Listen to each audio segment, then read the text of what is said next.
दोस्तों नमस्कार। जब संकट गहराता है तो सत्ता अपने सारे घोड़े खोल देती है और घोड़े खोलने का मतलब है पूरी ताकत उस संकट का सामना करने के लिए वह झोंक देती है। इस वक्त वैसी ही स्थिति है। सवाल सिर्फ देश के भीतर का नहीं, अंतर्राष्ट्रीय तौर पर बनाए गए नैरेटिव के खत्म होने का है। भारत के बाजार को लेकर संकट है। भारत के भीतर डगमगाती हुई इकोनॉमी के साए तले इस देश के भीतर अलग अलग जनमानस अलग अलग तरीके से जिन सवालों को जिस तरीके से उठा रहा है, संकट उस बात को लेकर भी है। और जब घोड़े खोल दिए गए हैं और ताकत झोंक दी गई है, तो आज ही रात सरसंघचालक की भी रवानगी अमेरिका के लिए हो गई। रवानगी का मतलब यह है कि सिर्फ अमेरिका नहीं, उन्हें कनाडा भी जाना है, उन्हें ब्रिटेन भी जाना है, यानी यूनाइटेड किंगडम भी जाना है। लेकिन सबसे बड़ी रैली न्यूयॉर्क में होगी 29 तारीख को मैनहट्टन में। उस रैली को लेकर जो सवाल अमेरिका के भीतर है या अमेरिका के भीतर उठ रहे हैं, वो परीक्षा सरसंघचालक से कहीं ज्यादा दिल्ली में बैठे संघ के प्रचारक जो देश के प्रधानमंत्री हैं उनके नैरेटिव को लेकर है। वह खुद हिम्मत दिखा नहीं सकते हैं क्योंकि बार बार एमईए यह कहता है कि दरअसल ट्रंप के साथ बैठना कुछ भी अनप्रेडिक्टेबल हो जाना है। तो जब तक वो हैं, शायद अब आपको भारत के प्रधानमंत्री अमेरिका में ट्रंप के साथ नजर नहीं आए। तो क्या यह एक आखिरी कमान थी जिसको इस वक्त छोड़ दिया गया सत्ता की खातिर? क्योंकि नेशनल सिक्योरिटी एडवाइजर चीन में हैं, इस देश के विदेश मंत्री रूस में हैं, इस देश के कॉमर्स मिनिस्टर जापान में हैं, इस देश की वित्त मंत्री अमेरिका और कनाडा की यात्रा पर हैं। बचा कौन? बचे गृहमंत्री अमित शाह जो दिल्ली में मीटिंग कर रहे हैं, बचे प्रधानमंत्री मोदी जो पत्ते फेंटने को तैयार हैं और एक एक करके पत्ते जो फेंटे जा रहे हैं उसमें उस छवि को बनाने के तौर तरीके छुपे हैं कि आने वाले वक्त में संसदीय बोर्ड कैसा हो, आने वाले वक्त में भविष्य का चेहरा कौन हो। लेकिन भविष्य के चेहरे का मतलब यह कतई नहीं कि मैं कुर्सी छोड़ दूंगा। यही वो संकट है जो विशाखापट्टनम में 3 दिनों तक संघ की बैठक में कहीं ना कहीं फुसफुसाहट के आसरे चलते रहा। यह फुसफुसाहट होती रही कि अगर छवि 2029 तक बरकरार नहीं रही और वो गर्त में समा गई तो उसके बाद जो हार होगी, उस हार का मतलब सिर्फ सत्ता गंवाना नहीं है। उस हार का मतलब राहुल गांधी के प्रधानमंत्री बनने की दिशा में कदम का बढ़ना है। और उनके कदम बढ़ने का मतलब संघ को नेस्तनाबूद वो कैसे इस देश के भीतर करेंगे, यह बीते दिनों संघ की तरफ से हुए 25 मुकदमों के आसरे जिक्र कर लीजिए, या फिर इस देश में लगभग 103 रैलियों में जो राहुल गांधी ने अलग अलग जगहों पर संघ पर निशाना साधा है उसके आसरे देख लीजिए, जिसकी शुरुआत भारत जोड़ो यात्रा के बाद से हो गई थी। यानी एक ऐसी परिस्थिति में यह देश सत्ता के लिए इस वक्त मौजूद है जहां पर वह सारी ताकत झोंकना चाहती है। लेकिन इस ताकत झोंकने का असर क्या बीजेपी के भीतर होने लगा है? इस ताकत का असर क्या छात्रों को लेकर गृह मंत्रालय की हलचल को बढ़ा चुका है? इस ताकत झोंकने का मतलब यह तो नहीं है कहीं आनन फानन में अब बड़े निर्णय लिए जाएंगे, और उस बड़े निर्णय का मतलब यह नहीं है कोई गवर्नेंस और कोई शासन सत्ता सही तरीके से चल रही हो ऐसा नजर आने लग जाए। और इन सब के बीच हलचल का यह भी मतलब नहीं है कि कोई खड़ा हो जाए और कुछ सत्ता को लेकर बोलने लग जाए, बिल्कुल नहीं। यह मंथन तो विशाखापट्टनम में हो गया। प्रधानमंत्री मोदी कुर्सी छोड़ेंगे नहीं, गृहमंत्री अमित शाह उनके साथ लगातार मौजूद रहेंगे। दोनों की छवि के आसरे आप 29 तक का रास्ता तय कर नहीं सकते हैं। तो क्या शुरुआत संसदीय बोर्ड के जरिए हो जिसमें चंद मुख्यमंत्रियों की एंट्री हो जाए और उसमें सबसे प्रिय और बचपन से जिन्होंने संघ के साथ जोड़ा उसमें देवेंद्र फडणवीस आ जाएं, यानी महाराष्ट्र के साथ जो जुड़ाव था संसदीय बोर्ड का वह नितिन गडकरी को बाहर करके साफ कर दिया गया था। उस दौर में बड़ी ताकत हुआ करती थी मौजूदा मोदी शाह की जोड़ी में आज की तुलना में। आज तो चीजें डगमगा गई है, बंद कमरों में बैठकों का दौर चल रहा है।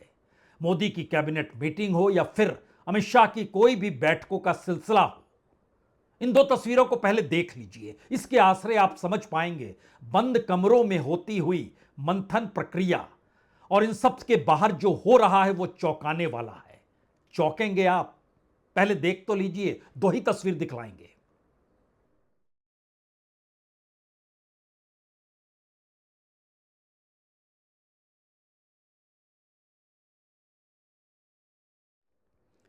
बंद कमरों की इन दो तस्वीरों का मतलब बहुत साफ है कि इस दौर में पब्लिक रैली, सार्वजनिक तौर पर प्रधानमंत्री और गृहमंत्री का आना या फिर सीधे तौर पर विपक्ष की राजनीति को निशाने पर लेना या फिर छात्रों को लेकर एक शब्द भी कहना सबसे ताकतवर नेताओं को मंजूर नहीं है। वक्त काटना चाहते हैं, इसीलिए चारों दिशाओं में अपनी ताकत झोंकी जा चुकी है और अब तो सरसंघचालक भी उसमें कूद गए हैं। वह भी जान गए हैं स्थिति नहीं संभली तो संघ के लिए भी नेस्तानाबूद होने की परिस्थिति 100वें वर्ष में ही ना बनने लग जाए, यानी 2029 से पहले ही स्थितियां कहीं नाजुक ना हो जाए। क्योंकि जब संघ सोच रहा है, बीजेपी सोच रहे हैं, बीजेपी के कद्दावर नेता सोच रहे हैं, लगातार कॉकरोच जनता पार्टी थ्रेट कर रही है और तमाम बातों का जिक्र करते हुए बता रही है कि आपने कुछ किया ही नहीं है, तो यह मैसेज कोई छोटा नहीं है। चौंकने वाली बात तो यह है कि नितिन गडकरी बीजेपी के अध्यक्ष रह चुके हैं। इस दौर में मोदी कैबिनेट में 3 बीजेपी या कहें 4 बीजेपी के अध्यक्ष हैं। उसमें एक नितिन गडकरी हैं, एक राजनाथ सिंह हैं, एक जेपी नड्डा हैं और एक अमित शाह हैं और नितिन नवीन बाहर है इस वक्त। लेकिन सवाल 4 अध्यक्षों में से एक अध्यक्ष जो प्रधानमंत्री की उम्र के मुकाबले 7 बरस छोटा है। प्रधानमंत्री मोदी से नितिन गडकरी 7 बरस छोटे हैं और कमोवेश 7 बरस ही उनसे बड़े अमित शाह हैं, यानी वो बड़े हैं अमित शाह से। यानी जन्म होता है 1964 में अमित शाह का, 1957 में नितिन गडकरी का और 1950 में प्रधानमंत्री मोदी का। यानी मोदी और शाह के बीच में उम्र के लिहाज से नितिन गडकरी खड़े हैं। लेकिन नितिन गडकरी नागपुर के बगल में एक काटोल की जगह है, काटोल नाम की जगह है। काटोल में कार्यक्रम करते हुए वो कहते हैं उम्र हो गई है, पहले तो खूब घूम लेता था, जहां इच्छा होती थी वहां पर समोसा खा लेता था, चाय पी लेता था। लेकिन कोविड के बाद से लगता है शरीर को जवाब देने लग गया है और अब नई पीढ़ी को सामने आना चाहिए। मैं थक सा गया हूं। इस बात का जिक्र नितिन गडकरी ने किया है, काटोल में किया है और चंद घंटों पहले किया है। इसीलिए सवाल बड़ा है कि सबसे पहले वही क्यों थक गए, प्रधानमंत्री मोदी नहीं थके। कैबिनेट मिनिस्टरों की कतार के भीतर राजनाथ सिंह भी उनसे काफी बड़े हैं। सही मायने में वह 1951 का बर्थ है उनका, यानी वह भी 75 बरस की उम्र की दहलीज पर आकर खड़े हैं। लेकिन अपने तौर पर ध्यान दीजिए तो नितिन गडकरी थक गए। यह संदेश क्या सरसंघचालक के पास नहीं है? सरसंघचालक को एक वक्त नागपुर की गलियों में वह अपनी लैम्ब्रेटा स्कूटर के पीछे बैठाकर घुमा करते थे। उस वक्त बीजेपी के पोस्टर भी लैम्ब्रेटा स्कूटर से घूम घूम कर लगाया करते थे। नागपुर से 300 किलोमीटर की दूरी पर चंद्रपुर या कहीं 250 किलोमीटर की दूरी पर चंद्रपुर, जहां पर सरसंघचालक का घर है, उस घर की दीवार टूट गई या फिर जब वो सरसंघचालक हो गए तो उसको दीवार को मजबूत तरीके से खड़ा करने के लिए नितिन गडकरी खुद गए थे और वहां पर ठेकेदार को उन्होंने नियुक्त किया था कि तुम इस दीवार को मजबूत करोगे। वही नितिन गडकरी पहले कैसे थक गए और इसकी जानकारी क्या सरसंघचालक को अमेरिका जाने से पहले नहीं होगी? बिल्कुल होगी। फिर भी वो थक क्यों गए, उनकी बात सुनी जाए पहले। स्तोत्र वगैरे काही नाही आहे आजकाल। मी काही जास्त काम करू शकत नाही। ज्यावेळी करू शकलो तेव्हा आता मी पण कामातून माझं पार्टिसिपेट कमी झालं। मी सगळ्यांना सांगितलं तर नवीन नवीन पिढीच्या हातात काम दिलं पाहिजे। नवीन लोक आलेत, जुने त्यांना मार्गदर्शन करतात आहेत आणि हळूहळू पुन्हा काम वाढत आहे आणि वाढलेल्या कामामध्ये आता अजून जास्त वाढत आहे। यह वाकई बहुत महत्वपूर्ण है कि नितिन गडकरी मोदी कैबिनेट के भीतर सबसे सक्षम मंत्री के तौर पर जाने जाते हैं। यानी अपने मंत्रालय को लेकर उन्होंने जो काम किया है उसकी पहचान किसी दूसरे मंत्री या दूसरे मंत्रालय की तुलना में वो बहुत आगे खड़े हैं। लेकिन दूसरे मंत्रालयों से जुड़े हुए मुद्दे उनकी जुबान पर अक्सर आते चले गए। उसमें इथेनॉल का मुद्दा हो, उसमें चीनी के प्रोडक्शन का मामला हो, दोनों मुद्दों पर उन्होंने कहा है या दोनों मंत्रालय उनके दायरे में नहीं आते हैं। फिर भी वो क्यों कह रहे थे? क्योंकि वह ये मानकर चलते थे कि दरअसल ये सरकार संघ की सरकार है।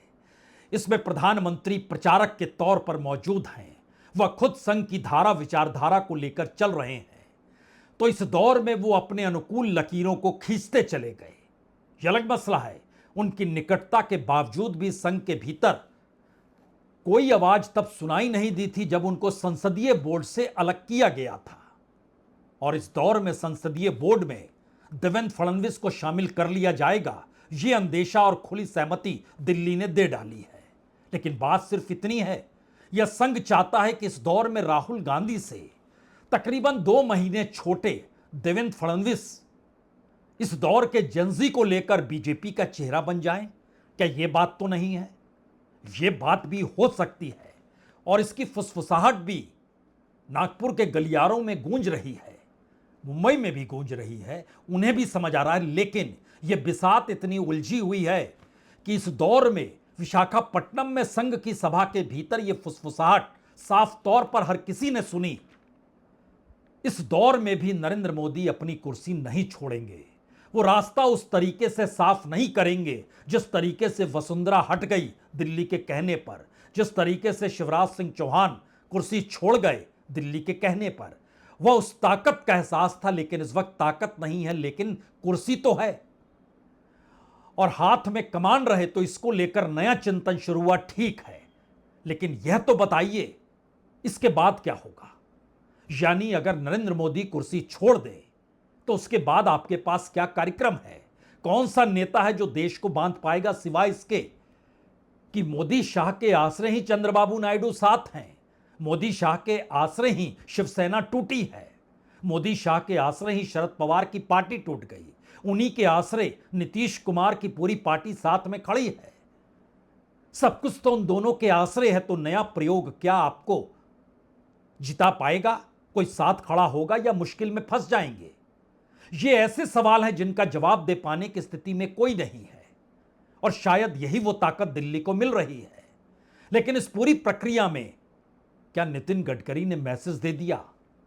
उम्र हो जाती है तो थक जाते हैं, दिमाग उस तेजी से काम करता नहीं है और जब दिमाग काम नहीं करता है तो उसका हश्र आप कई नेताओं में देख सकते हैं। नीतीश कुमार को देख सकते हैं, शरद पवार को देख सकते हैं। यानी आप चल फिर तो रहे हैं, लेकिन इस देश को संभालने के लिए जो ऊर्जा दिमागी तौर पर चाहिए, उसमें यह मानकर दिल्ली चल रही थी कि औपचारिक अनौपचारिक दोनों तरीके से सेकंड मैन यानी अमित शाह के पास ये जाएगी। लेकिन एक झटके में राहुल गांधी ने अमित शाह को एक ऐसे कटघरे में लाकर खड़ा कर दिया जहां आज तक वो पब्लिक में आए नहीं। इस देश की जनता तक को संबोधन उन्होंने एक पेड़ के नीचे खड़े होकर एक न्यूज एजेंसी के माइक के सामने पूरे देश को संदेश देने में लग गए, ये जानते समझते हुए कि उस एजेंसी के प्रति भी राय इस देश में अच्छी नहीं है और उसका उपयोग सब नहीं करेंगे और करते भी नहीं हैं। फिर भी वो देने आ गए। यानी जो अंदरूनी परिस्थितियां हैं और जो भागवत की यात्रा है और 4 टॉप मोस्ट कैबिनेट 4 देशों के भीतर है, यह मसला सिर्फ ब्रिक्स का नहीं है। इसमें कोई भी किसी भी तरीके की कोई परिस्थिति मत समझिएगा। यह एक ऐसी अंदरूनी संकट की परिस्थिति है जिसमें जो नैरेटिव अंतर्राष्ट्रीय तौर पर बनाया गया वो चकनाचूर हो रहा है। और उसकी सबसे बड़ी वजह बोस्टन से आया हुआ दीपके तो नहीं है, उसके जरिए कॉकरोच जनता पार्टी तो नहीं है, या इस देश के चीफ जस्टिस के जरिए इस देश के युवाओं को लेकर जो कॉकरोच कहा गया वो परसेप्शन और वो नैरेटिव तो नहीं है। हो सकता है, क्यों नहीं हो सकता है? और इन सवालों का जवाब कहां छुपा हुआ है? शायद यही वो वजह है कि इस देश में धीरे धीरे कॉकरोच जनता पार्टी के चंद चेहरे तो आपको दिखाई दे रहे हैं, लेकिन क्या आप ये जानते हैं 5 तारीख को उन्होंने अल्टीमेटम दे दिया कि हम दिल्ली में पुलिस कमिश्नर के दफ्तर पर पहुंचेंगे। दफ्तर के भीतर हलचल शुरू हो गई। जो एफआईआर है उसकी फाइल निकालिए। होम मिनिस्ट्री ने फाइल मंगानी शुरू की और कहा जो सुप्रीम कोर्ट में आपने कहा था कि 2873 असामाजिक तत्व मौजूद थे जिनके खिलाफ पहले से कोई ना कोई एफआईआर है, तो उनको लेकर एफआईआर दर्ज यहां क्यों नहीं हुई है? क्योंकि एफआईआर की तादाद तो लगभग 20 या 25 है। उसके दायरे में जितने छात्र आए हैं और एफआईआर वापस छात्रों से ले लिया जाएगा, इसका वादा हमने कांग्रेस जनता पार्टी के साथ किया था, वो खड़े हो गए। यानी जंतर मंतर की पूरी फाइल को क्या दफन किया जा सकता है? क्या प्रधान के बाद कोई ऐसा अधिकारी, कोई ऐसा नौकरशाह या कोई ऐसा शख्स आपके जहन में आता है जिसको हटा दिया जाए और सारी जिम्मेदारी उस माथे पर थोप दी जाए? क्योंकि मौजूदा सत्ता अमित शाह को सत्ता से दखल करना नहीं चाहती है, क्योंकि फिर उसके बाद प्रधानमंत्री मोदी की कुर्सी तो पूरी डगमगा जाएगी। अब क्या होगा? यानी दो रास्ते एक साथ चले जाएं। एक तरफ भविष्य में कौन चेहरा होगा जो संघ सोच रहा है उसकी एंट्री दिल्ली में हो, कम से कम मैसेज वहां जाए, एक वक्त निकलेगा। दूसरी परिस्थिति अंतर्राष्ट्रीय तौर पर जो प्रधानमंत्री मोदी और देश को लेकर जो नैरेटिव है, उस नैरेटिव को खत्म करके पुरानी परिस्थिति लाई जाए, उसमें भी वक्त लगेगा। तीसरी परिस्थिति इस दौर में खुद आरएसएस मूव कर रही है, तो वो उस नैरेटिव को बनाए कि दिल्ली के प्रधानमंत्री आखिरकार वासुदेव कुटुंब के तहत ही प्राइम मिनिस्टर हैं, उसी नारे को लगाने लग जाए। और प्रधानमंत्री मोदी ने भी तो जब 1.5 बरस पहले फरवरी 2025 में वाशिंगटन के व्हाइट हाउस में जब उनसे अडानी को लेकर सवाल पूछा था, तो प्रधानमंत्री मोदी ने भी जवाब वासुदेव कुटुंब को लेकर ही तो दे दिया था। लेकिन सवाल इस दौर में तो यह है कि इस देश में नेचुरल तरीके से चीजें जो उठने लगी और छात्र जो उठाने लग गए, जनजी ने जो सवाल उठाने शुरू किए, अब उन्होंने कहा ठीक है, आप एफआईआर कर रहे हैं, अब राज्य दर राज्य, जिले दर जिले हमारा पूरी की पूरी लॉ यूनिट खड़ी होगी। उसमें बड़े बड़े वकील मदद करेंगे। वकीलों को भी लगने लगा मदद तो करनी होगी, वो चाहे देश के सबसे बड़े वकील सबसे ज्यादा पैसा लेने वाले हों, लेकिन सारा खेल तो नैरेटिव बनने और बनने का है या बिगड़ने का है। सत्ता का नैरेटिव बिगड़ चुका है, तो नैरेटिव बनाने के लिए देश के बड़े बड़े कद्दावर जो भी आपके जहन में वकील आते हैं, वो उसमें शामिल हो रहे हैं। एक नैरेटिव बनाते बनाते अब जिले दर जिले, वो वेस्ट हो, ईस्ट हो, साउथ हो, तमाम जोन में लोगों की नियुक्ति हो रही है। एक क्षण के लिए देख लीजिए, ये चुनौती नई चुनौती है जो अभी पॉलिटिकल बिल्कुल नहीं है, लेकिन इस देश के लोगों को वो पॉलिटिकल वे में मैसेज देने लगी है, क्योंकि वो टकरा रही है पॉलिटिकल पावर से। सुनिए, देखिए भी।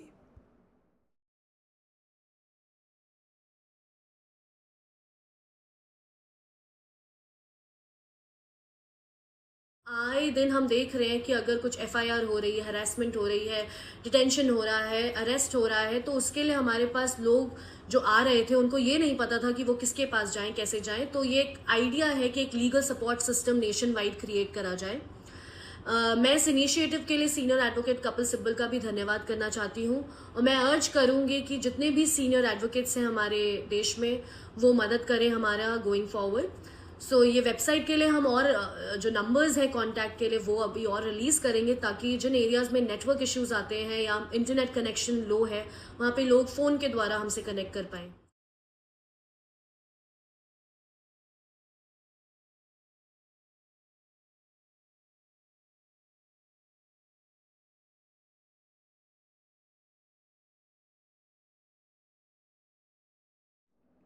दरअसल सवाल चौतरफा है। मसला सिर्फ जेंजी का है या फिर अमेरिका के न्यूयॉर्क शहर के मैनहट्टन में जब रैली होगी तो उसमें क्या कोई सवाल नहीं पूछेगा कि हिंदूवादी संगठन और अयोध्या को लेकर आप ही का आंदोलन, बाबरी मस्जिद विध्वंस की पुरानी कहानी और इन सब के बीच उसी अयोध्या के राम मंदिर में दान पत्र से चोरी और उसको लेकर सुप्रीम कोर्ट द्वारा सेंटर और आप यानी संघ को दिया गया नोटिस, ये सारे सवाल हर जगह आएंगे जरूर। और देश के भीतर की परिस्थितियां उस पूरे नैरेटिव को बदलने लगी है, इसलिए सवाल सिर्फ जंतर मंतर का नहीं है, सवाल तो झारखंड के रांची का भी है, और सवाल तो आज ही पटना में जो कुछ हुआ और छात्रों ने बिहार पब्लिक सर्विस कमीशन की जो परीक्षा हुई थी उसको रद्द करने की मांग इस आधार पे की कि वो करप्शन के दायरे में था, वहां लीकेज था, वहां मुश्किल हालात छात्रों के लिए थे, आप उसको रद्द कीजिए। और बड़ी तादाद में छात्र सड़क पर आ गए और वहां पर भी लाठियां भांजी गई, खूब लाठियां मारी गई। तो क्या उसमें से कोई छात्र उसी तर्ज पर थाने पहुंच जाए और कहे कि मेरे साथ ऐसी बदसलूकी की गई, मैं शांतिपूर्ण तरीके से रैली निकालना चाहता था? तो आप एफआईआर पुलिस के खिलाफ दर्ज कीजिए। यानी जो दिल्ली के संसद मार्ग थाने में हुआ, जहां पैलेट गन से घायल साहिल को लेकर देश के संसद के भीतर के विपक्ष के नेता राहुल गांधी पहुंच गए, क्या ये सारे मैसेज अंतर्राष्ट्रीय तौर पर नहीं जा रहे हैं? क्या इस दौर में संग निशाने पर राहुल क्यों ले रहे हैं और किस तरीके से ले रहे हैं? क्या ये मैसेज अंतर्राष्ट्रीय तौर पर नहीं जा रहे हैं? क्या जेनजी के भीतर के उठते हुए सवाल और भारत के एजुकेशन सिस्टम और उन सब के बीच दुनिया भर में फैले हुए जो छात्र हैं भारत के, क्या ये सवाल उन तक नहीं जा रहे हैं? छवि बदलेगी कैसे और सत्ता छूटेगी कैसे? ये दोनों परिस्थिति बहुत मुश्किल है। इस दौर में कोई गद्दी छोड़ना चाहता नहीं है। इस दौर में गद्दी छुड़ाकर कोई अल्टरनेटिव प्लान कोई देने की स्थिति में नहीं है। धीरे धीरे वक्त कट जाए इस दिशा में बढ़ रहे हैं। हमें लगता है उससे पहले पटना की इस तस्वीर को तो आज जो हुआ है ये जरूर देख लीजिए।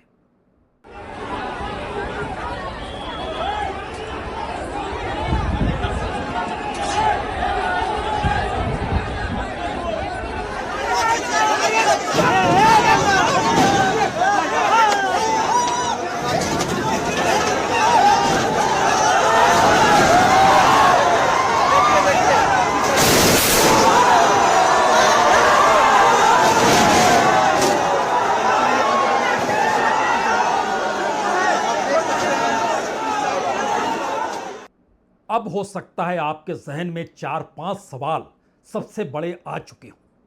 पहला सवाल तो यही है कि जंतर मंतर की फाइल दफन कर दी जाए, किसी एक शख्स के कांधे पर पूरा बोझ डाल दिया जाए और धर्मेंद्र प्रधान के बाद उस शख्स को कटघरे में खड़ा करके उसको हटा दिया जाए, मैसेज कन्वे कर दिया जाए, सारी एफआईआर वापस हो जाए और यह सब कुछ 5 तारीख से पहले हो जाए। क्या यह संभव है? मंथन चिंतन हो रहा है। सुप्रीम कोर्ट ने कमेटी बनाई है उसके बावजूद भी, क्योंकि इस दौर में सुप्रीम कोर्ट को भी समझ में आने लगा है दरअसल उसकी अपनी साख पर खतरा है। इसीलिए आज उसने टीएमसी से निकले हुए 20 सांसद जो एक नई पार्टी एनसीपीआई के हिस्से में चले गए और स्पीकर ने मान्यता दे दी, उन 20 सांसदों को सुप्रीम कोर्ट ने नोटिस दे दिया। नोटिस तो स्पीकर को भी दिया जा रहा था, लेकिन अटॉर्नी जनरल बोले रुक जाइए, मैं उनसे बात करके आऊंगा फिर दीजिएगा। अब 7 तारीख को सुनवाई होगी तब हम लोग देख लेंगे। सुप्रीम कोर्ट भी जान रहा है उसकी साख खत्म हो चली है, नौकरशाही जान चुकी है वो दरअसल कठपुतली है। मंत्री समझ चुके हैं कोई ताकत नहीं है लेकिन मंत्री पद है, और मोदी शाह के इर्द गिर्द पूरे देश की पूरी राजनीति को जो घुमाने की सोच है उसमें वो जान चुके हैं सामने चुनौती देने के लिए इस देश का जेनजी भी खड़ा है और विपक्ष का नेता भी खड़ा है। अब क्या होगा? ये एक ऐसी परिस्थिति है जिसमें दूसरा बड़ा सवाल उसी जेनजी को लेकर है जो देश भर में धीरे धीरे पैर पसार रहा है। उसी के दायरे में एक तीसरा सवाल है, अगर जेनजी इस तर्ज पर है, अंतर्राष्ट्रीय नैरेटिव आपके खिलाफ जा रहा है, तो इन सब के बीच आप करेंगे क्या? और आप जब करेंगे क्या तो उस करने की परिस्थिति में आपको वक्त क्या मलहम का काम करेगा, या फिर वो मलहम कहीं नमक तो नहीं बन जाएगा और घाव पर कहीं छिड़क कर आपके भीतर की और ज्यादा तड़पड़ाहट को बढ़ा तो नहीं देगा? उलझन है दिल्ली, इसमें फंसी हुई है, लेकिन फिर भी वो मानकर चल रही है वक्त उन्हें चाहिए। लेकिन उसके बाद जो सवाल और बड़ा महत्वपूर्ण है कि अंतर्राष्ट्रीय तौर पर पहली बार उसी वक्त अमेरिका के भीतर से ये आवाज आई, जो वहां का अमेरिकी आयोग है उसने कहा कि आप इन पर रोक लगाइए, USCIRF जो अमेरिकी आयोग है, प्रतिबंध लगाइए धार्मिक स्वतंत्रता के नाम पर और अल्पसंख्यकों को लेकर ये जो कर रहे हैं, और इस वक्त भारत के भीतर जो संघ का रवैया है उस पर जो विपक्ष की राय है उसके आधार पर सभा को रोक दीजिए, मत होने दीजिए। इस वक्त उठ रहा है, यानी नैरेटिव डगमगाने लगा। 4 बड़े मंत्री जो जापान, चीन, रशिया, अमेरिका, कनाडा निकले हैं, उनके सामने मुश्किल है कि भारत इस वक्त दुनिया के किसी भी देश के साथ खड़ा नहीं है। वो अमेरिका के साथ नहीं खड़ा है, अमेरिका के सामने झुका हुआ है, उस अमेरिका के सामने जिस अमेरिका को लेकर चीन हो, रशिया हो, ईरान हो, पूरा वेस्ट एशिया हो और यहां तक कि इजराइल में भी ट्रंप को लेकर सवाल है और उस ट्रंप के साथ आप खड़े हो नहीं सकते हैं। इस उलझन भरी परिस्थिति में जो आखिरी सवाल हॉन्ट कर रहा है बीजेपी के भीतर, संघ के भीतर और सत्ता सरकार के भीतर, उसमें बड़ा सवाल तो यह है कि आपकी सत्ता है कहां पर, यानी बीजेपी और संघ है कहां पर। असम के मुख्यमंत्री का कोई ताल्लुक आरएसएस से नहीं है। इस दौर में मुख्यमंत्री जो आपने जिन जिन राज्यों में बनाए, अगर उससे हटकर हम देखें, आंध्र प्रदेश में टीडीपी, चंद्रबाबू नायडू के कोई संबंध नहीं रहे। हेमंत बिस्वा शर्मा असम, कोई संबंध नहीं रहे। पश्चिम बंगाल शुभेंदु अधिकारी, कोई संबंध नहीं रहे। सम्राट चौधरी बिहार, कोई संबंध नहीं रहे। योगी आदित्यनाथ, यह भी हिंदू महासभा के प्रोडक्ट है, यह संघ के प्रोडक्ट नहीं है, इनके भी कोई संबंध नहीं रहे। जिन जगहों पर आपने नियुक्ति की उसमें राजस्थान है, वसुंधरा राजे को आपने दरकिनार कर दिया, उसमें मध्य प्रदेश है, मोहन यादव को ले आए लेकिन शिवराज सिंह चौहान को आपने दरकिनार कर दिया। उत्तराखंड में धामी, वो आपके इशारे पर ही चलते हैं। छत्तीसगढ़ में साईं, आपके हाथ में है कहाँ चीजें, और जब हाथ में नहीं है तो उस हाथ को अब आप झटकने का वक्त आ गया। लेकिन जो आखिरी सवाल सबको डरा रहा है वो सवाल इस बात को लेकर है कि अगर इन्हें हटा दें और इसके बाद क्या होगा, कौन संभालेगा। और दूसरा सवाल है, ये हटेंगे ही नहीं तो आप हटाएंगे कैसे, ये भी लड़ाई है। और शायद यही वो परिस्थिति है जिसमें सारे घोड़े खोल दिए गए हैं और सारे घोड़ों के आसरे खोजा जा रहा है वो कौन सा रास्ता है, सेफ पैसेज होता क्या है। इस वक्त दिल्ली की लाल दीवारों के भीतर जाकर देखिए, समझ जाइएगा। सेफ पैसेज वो शख्स खोज रहा है जिस शख्स ने इस देश में कोई पैसेज बनाया ही नहीं। बहुत बहुत शुक्रिया, बहुत बहुत शुक्रिया।